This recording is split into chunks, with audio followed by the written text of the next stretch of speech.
Europa es, desde luego, más una cultura que un territorio. Hoy se debate sobre las fronteras de Europa, un debate algo extraño cuando se trata de la construcción de Europa. En vez de intentar comprender y definir cuál debe ser la constitución de esta nación y cuál será su plaza en el mundo y cómo va a llevar su economía, de lo que más se habla es de fronteras, o sea que antes de existir ya es el repliegue sobre sí. Es cierto que el mundo de hoy es el mundo del miedo, pero no es manera de actuar. Es evidente que cualquier país está sometido a las leyes de su historia y de su geografía, pero ¿y si las fronteras de Europa fueran solo espirituales o éticas? A lo mejor, en el caso de Europa, política y geografía se pueden reemplazar por cultura y civilización. Es casi imposible disociar a Europa de Estados Unidos, Australia o Canadá, y sin embargo, qué lejos están geográficamente.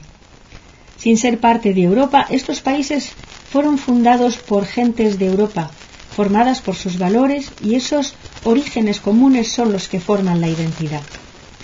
Las ramificaciones de la cultura y de la identidad europea por el mundo muestran hasta qué punto las fronteras de Europa se conciben sobre todo en el plano espiritual y ético, y no necesariamente religioso.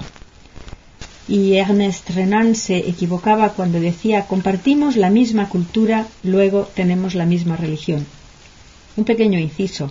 Renan fue un polémico profesor de hebreo en el Collège de France en los años 1860, y entre sus obras maestras están la historia de los orígenes del cristianismo en 8 volúmenes y la historia del pueblo hebreo en 5, también la vida de Jesús.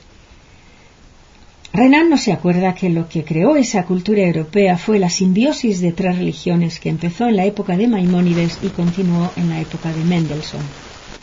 Posiblemente esa cultura europea tiene mucho que ver con esa cultura universal del Decálogo, y así como la identidad judía convivió con la cultura europea sin perder su esencia, en muchos puntos del mundo se convive con esa cultura sin por eso perder su identidad. Esta cultura europea es la que hace que en algunos lugares apartados del mundo, que desde luego no pertenecen a la Europa territorial, haya habido destellos de alma europea que llenaban el corazón y el espíritu de sus primeros dirigentes. En esos lugares, las costumbres, la lengua y a veces hasta la organización política son comunes a Europa. En Israel, por ejemplo, cuya historia antigua se confunde con la historia universal, en Jerusalén, en Tel Aviv o Ashdod, el turista europeo se encuentra perfectamente en su casa.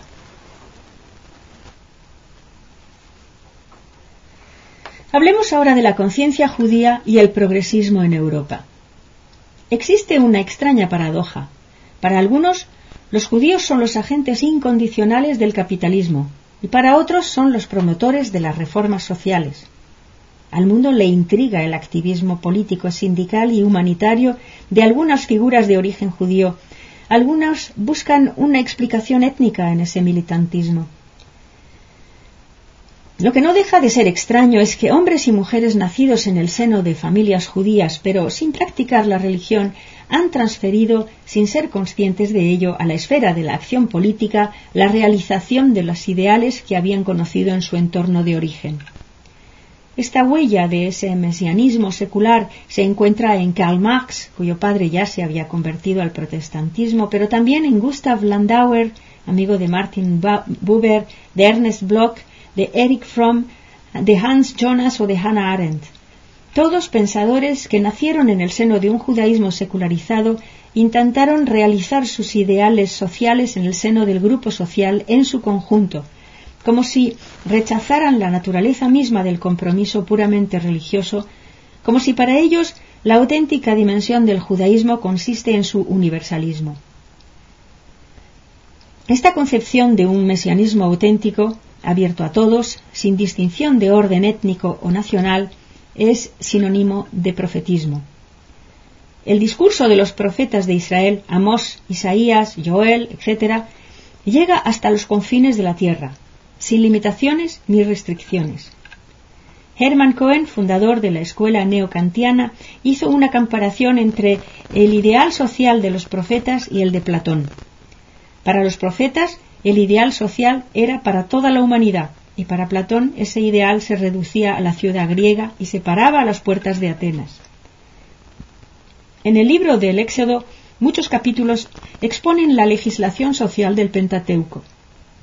Por ejemplo, en el caso de los esclavos, un hombre no puede ser esclavo más de 7 años y además, si el esclavo se casa durante sus años de trabajo obligados, se contemplan 2 casos. Si la esposa es propuesta por su dueño, ni ella ni los hijos estarán obligados a seguir a su marido.